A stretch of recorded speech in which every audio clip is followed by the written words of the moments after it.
Hello అందరికీ welcome back to my channel Shreshtha little Fauji girl. అందరూ ఎలా ఉన్నారు? బాగున్నారా? నేనైతే చాలా బాగున్నాను.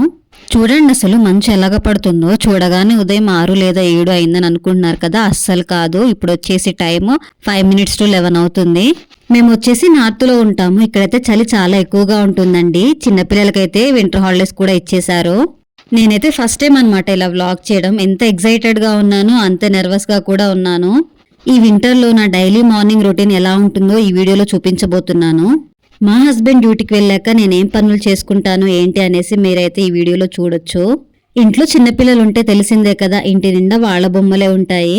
ఆడుకొని బొమ్మలన్నీ అయితే ఇక్కడే పెట్టేశారు. ఇల్లు ఊడ్చేద్దామని చెప్పి నేనైతే ఇక్కడ బొమ్మలన్నీ తీసేస్తున్నాను. ఈ చలికి బండ్లు అయితే చాలా చల్లగా ఉంటున్నాయి. పిల్లలు ఆడుకోవడానికి అని చెప్పేసి నేనైతే చాప వేస్తాను. ఇల్లంతా క్లీన్ చేశాక చాపనైతే వేస్తానండి. మళ్ళీ నెక్స్ట్ డే మార్నింగ్ క్లీన్ చేసే ముందైతే తీసేస్తాను. ఇది వచ్చేసి మా ఇంటి ముందు ప్లేస్ అండి. నేనైతే ఫస్ట్ ఇక్కడ ఊడ్చిన తర్వాత ఇంట్లో ఊడుస్తాను. నాకేంటో అదొక అలవాటులాగా అయిపోయింది. పిల్లలకి హాలిడేస్ కాబట్టి ఎక్కువ ఇంటి ముందే ఆడుకుంటుంటారు, బాగా చెత్త చేస్తుంటారు. అందుకని చెప్పేసి ముందుగా నేనైతే బయట ఊడ్చేస్తుంటాను. నాకైతే ఇల్లు నీట్ గా పెట్టుకోవడం అన్నా, ఇల్లు సర్దుకోవడం అన్నా చాలా ఇష్టము. ఇక్కడికి వచ్చాక నాకైతే ఒక కొత్త హాబీ అయితే అలవాటైపోయింది. అదేంటంటే మొక్కల్ని పెంచడం, అలాగే వాటిని కేర్ చేయడం. పిల్లలైతే పడుకున్నారండి, లేవలేదు. వాళ్ళు లేచే లోపైతే పనంతా చేసేసుకుంటాను. లేదంటే వాళ్ళు అస్సలు పని చేసుకొనివ్వరు నన్ను. ఇంటి ముందు మొత్తం ఊడ్చేయడం అయిపోయినాక నేనైతే లోపలికి వచ్చి ఊడ్చేస్తున్నానండి. నేనైతే వర్క్ చాలా స్లోగా చేసుకుంటానండి. నిదానంగా చేసుకోవడం వల్ల ఏంటంటే నీట్గా ఉంటుంది, అలాగే వర్క్ సాటిస్ఫాక్షన్ కూడా ఉంటుంది. స్పీడ్గా చేయడం వల్ల ఏంటంటే కొన్నిసార్లు వర్క్ అంత నీట్గా అనిపించదు నాకైతే. ఇల్లు ఊడ్చేటప్పుడు ఈ చిన్న టిప్ ఫాలో అవ్వండి. ఇదైతే మా మమ్మీ నాకు చెప్పిన టిప్. ఈ టిప్ అయితే నేను డైలీ ఫాలో అవుతానండి. నాకైతే చాలా బాగా వర్కౌట్ అయింది. మరి మీకు కూడా యూజ్ అవుతుందేమోనని చెప్తున్నాను. ఇల్లు త్వరగా బూజు పట్టకుండా నీట్గా ఉండాలంటే ఇల్లు ఊడ్చేటప్పుడు డైలీ మూలలకి అలాగే డోర్ల వెనక అయితే నీట్గా క్లీన్ చేసుకోండి. అప్పుడైతే బూజు త్వరగా పట్టదు. ఈ వీడియో కనుక మీరు పూర్తిగా చూస్తే ఈ వీడియో ఎలా ఉంది ఏంటని నాకైతే కామెంట్ చేయండి. దాన్ని బట్టి నాకు కూడా తెలుస్తుంది ఈ వీడియో మీకు నచ్చిందా లేదా అని చెప్పేసి. మరి ముందు ముందు ఇంకా మంచి వీడియోస్ అయితే చేస్తాను. నాకు ఇల్లు తుడచడానికైతే 1/2 hour కంటే పైనే పడుతుంది. మీలో ఎంతమందికి పాటలు వింటూ పని చేసుకోవడం అంటే ఇష్టమో కామెంట్ చేయండి. నేను పాటలు వింటూ పని చేసుకుందామంటే నాకు సగం టైం అయితే పాటలు సెలెక్ట్ చేసుకోవడంలోనే సరిపోతుంది. ఇక ఇదంతా కాదని చెప్పేసి నేనైతే పాటలు వినకుండానే పని స్టార్ట్ చేసేస్తాను.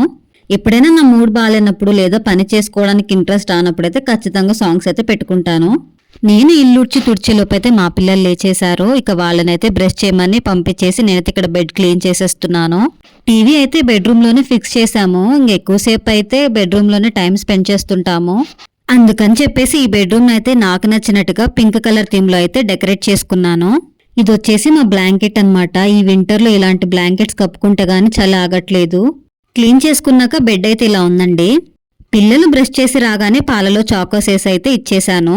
పిల్లలకి స్కూల్కి హాలిడేస్ ఇచ్చారు కాబట్టి లేటుగానే లేస్తున్నారు. నేను కూడా లేపను, లేచిన దగ్గర నుంచి వీళ్ళిద్దరూ కొట్టుకుంటారని చెప్పేసి చాకోస్ తినేశాక నేనైతే బాయిల్డ్ ఎగ్స్ కూడా ఇచ్చేశాను.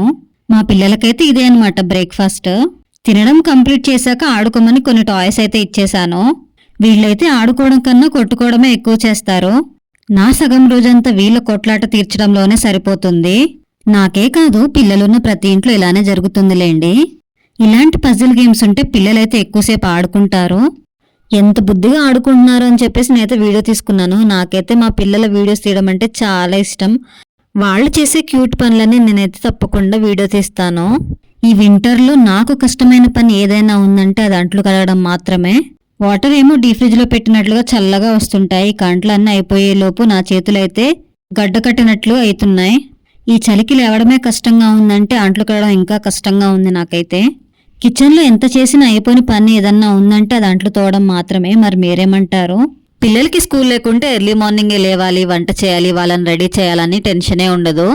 పిల్లలకి హాలిడే వచ్చిందంటే చాలు, నిజంగా నాకు హాలిడే వచ్చినట్టుగానే ఫీల్ అయిపోతుంటా. నెక్స్ట్ డే మార్నింగ్ లేటుగా లేవచ్చు, ఇక ఏ హడావిడి ఉండదు అనేసి. హాలిడే ఇచ్చేదని హ్యాపీగా ఫీల్ అవ్వాలో లేదంటే వీళ్ళు చేసే గోలకి రచ్చకి సాడ్ గా ఫీల్ అవ్వాలో నాకైతే అస్సలు అర్థం కాదు. మా పిల్లలేమో ఇల్లు పీకి పందిరేస్తారు. అసలు హాలిడే ఎందుకు ఇచ్చారా బాబు, స్కూల్ ఉంటేనే బాగుండేది అని అనిపించేలా చేస్తారు.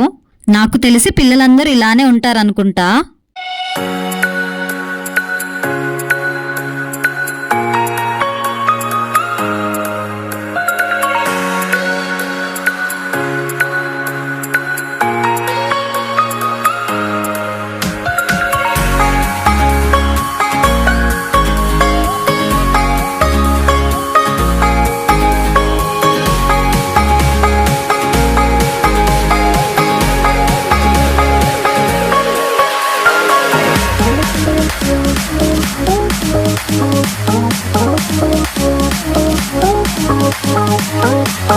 అంట్లన్నీ క్లీన్ చేయడం అయిపోయినాక సింక్ అయితే క్లీన్ చేసుకుంటానండి. సింకే కాదు, సరౌండింగ్ ప్లేసెస్లో కూడా నీట్గా క్లీన్ చేసేసుకుంటాను. ఇలా చేసుకోవడం వల్ల కిచెన్ అయితే నీట్గా ఉంటుంది, త్వరగా కూడా ఖరాబ్ అవ్వదు. అంట్లు తోమేటప్పుడు పడే సబ్బు మరకలు ఎండిపోయాక క్లీన్ చేయాలంటే చాలా కష్టంగా ఉంటుంది. అందుకని చెప్పేసి నేను ఏ రోజు ఆ రోజే క్లీన్ చేసేసుకుంటాను. అంట్లు తోమేశాక స్టవ్ కూడా క్లీన్ చేసేసుకుంటున్నానండి. డైలీ అయితే నైటే చేసుకుంటాను. నైట్ ఎక్కువ చలి ఉంటుందని చెప్పేసి ఇక మార్నింగే చేసేసుకుంటున్నాను. ఇక్కడేమో ఇంతలా పడి పడి చేసుకుంటాను. అదే అమ్మ వాళ్ళ ఇంటికి వెళ్ళానంటే చాలు, లోకంలోని బద్ధకం అంతా నాకే వచ్చేస్తుంది. అక్కడికి వెళ్ళానంటే చాలు, అసలు ఏ పని చేయబుద్ధి కాదు. నేను ఒక్కదాన్ని ఇలా ఉన్నానా లేదా పెళ్ళైన ఆడవాళ్ళందరూ ఇలానే ఉంటారని కామెంట్ చేసి మీరే చెప్పాలి. కిచెన్ హైజీన్గా ఉంటేనే ఇంట్లో వాళ్ళ అందరి హెల్త్లు కూడా చాలా బాగుంటాయి. మరి మిగతా రూమ్స్ హైజీన్గా ఉండక్కర్లేదా అని మీకు అనిపించవచ్చు. అవి కూడా హైజీన్గానే ఉండాలి, మెయిన్ కిచెన్ హైజీన్గా ఉండాలి అని చెప్తున్నాను. డేలో నాకు ఇష్టమైన పని ఏదైనా ఉందంటే అది ఇదే. నేనైతే మొక్కలతో ఎంత టైం అయినా స్పెండ్ చేస్తాను. నాకైతే అసలు బోరే కొట్టదు, చాలా పీస్ఫుల్గా అనిపిస్తుంది. మేము ఇంటికి వెళ్ళొచ్చేసరికి కొన్ని మొక్కలు అయితే చనిపోయాయి, వాటిని చేంజ్ చేపియాలి. వాటిని చేంజ్ చేపిద్దామంటే మా హస్బెండ్కి ఏమో టైం దొరకట్లేదు, అందుకని చెప్పేసి అలానే ఉంచేశాను. నేను మొక్కల్ని పెంచడం, వాటిని చూసుకోవడం చూసి మా పిల్లలకు కూడా బాగా ఇంట్రెస్ట్ వచ్చింది. వాళ్ళకు కూడా మొక్కలంటే చాలా ఇష్టము. ఈ మొక్కలని నేనైతే మాకు దగ్గరలో ఉన్న నర్సరీలో తీసుకున్నాను. ఆ నర్సరీ వీడియో అయితే నా ఛానల్లో ఉంది, ఇంట్రెస్ట్ ఉంటే ఎవరైనా మిస్ అవ్వకుండా చూడండి. పిల్లలకి చిన్నప్పటి నుంచి మంచి అలవాట్లు నేర్పించాలి, అందులో మొక్కల్ని పెంచడం అనేది తప్పనిసరిగా ఉండాలి.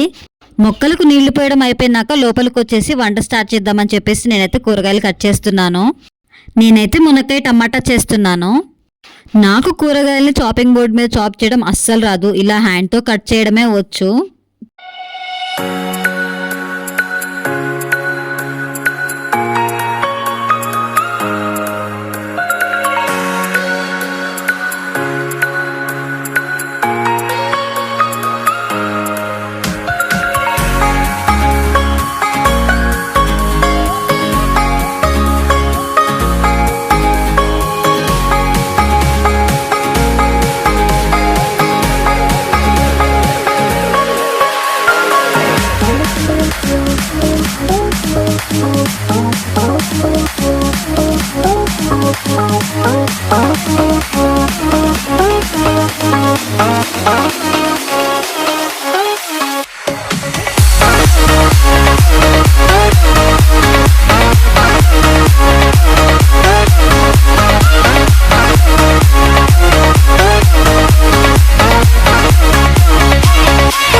ఇక్కడ జమ్మూలో ఉండే చలిని తట్టుకోవాలంటే చాలా కష్టమేనండి.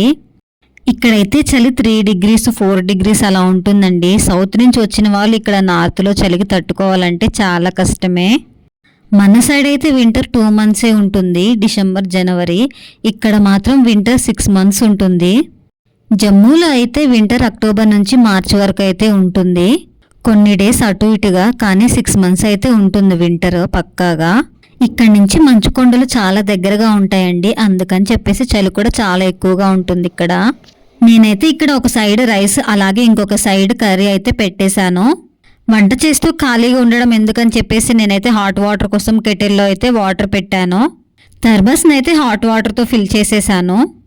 2 daysలో పిల్లలకైతే స్కూల్ స్టార్ట్ అవుతాయి, అందుకని చెప్పేసి నేనైతే పిల్లల బ్యాగ్స్ ఉతికేసాను. ఎండ అయితే ఎక్కువ రాదని చెప్పేసి నేను ముందుగానే వాష్ చేసేసాను స్కూల్ బ్యాగ్స్. వీడియో నచ్చితే లైక్ చేయండి, అలాగే ఈ వీడియో మీకు ఎలా అనిపించిందో కామెంట్ చేయడం అస్సలు మర్చిపోవద్దు. మంచి వీడియోస్ ముందు ముందు చాలానే రాబోతున్నాయి. మీరు వాటిని మిస్ అవ్వకుండా ఉండాలంటే నా ఛానల్ని సబ్స్క్రైబ్ చేసుకోండి.